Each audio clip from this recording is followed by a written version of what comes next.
मयूरभंज जिलार द्वितीय सर्वबृहत्तम बामनघाटी उपखंड में रायरंगपुर पौरांचल अंतर्गत महुलडिहा एसएसडी बालिका उच्च विद्यालय खेल पड़िया त्रिदिवसीय कृषि जंत्रपाति प्रदर्शित प्रशिक्षण और विक्रय मेला रायरंगपुर युव विधायक जलेन नायक सम्मानीय अतिथि भाव मयूरभंज डीआरडीए अध्यक्षा भारती हांसदा विजतला परिषदर सदस्य मीना सोरेन करंजिया सहकारी कृषि निर्वाही अधिकारी इंजीनियर अजय मारांडी बड़हदा जिला परिषद सदस्य भगवती मिश्र रायरंगपुर आदिवासी समन्वित प्रकल्प प्रशासन परीक्षित दास प्रमुख जोगदे प्रदीप प्रज्वलन कर कार्यक्रम शुभारंभ करथिले।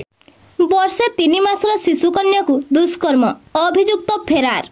चंपुआ उपखंड केन्दुझर जिलार जड़ा थाना सानबड़बिल ग्राम में 1.5 वर्ष शिशुकन्या को दुष्कर्म कर युवक फेरार हो जाइथिबा बेले शिशुकन्या को गुरुतर अवस्था प्रथमे चंपुआ और केन्दुझर जिला चिकित्सालय को स्थानांतरित करा जाइछि। मां तारिणी को रत्नमुद्द उत्सव में जोगदेले केन्दुझर गड़र महामहिम राजा और राणी।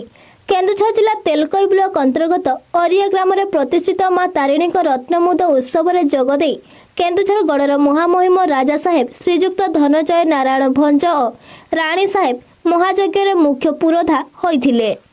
तेलकोई ब्लॉक अंचल आखपाख अंचल 10,000 अधिक भक्त महापर्व में योगदान करथिले।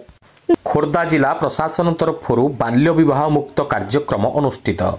केंद्र सरकार नुआदिल्ली ठारे देशव्यापी बाल्य विवाह मुक्त भारत अभियान आरंभ करिथिबा बेले बाल्य विवाह विरोध में खोर्धा जिला प्रशासन पक्षरु रुचिका समाज मंगल संगठन मिलित सहयोग में एक शोभायात्रा और शपथ ग्रहण समारोह अनुष्ठित हो जाइछि।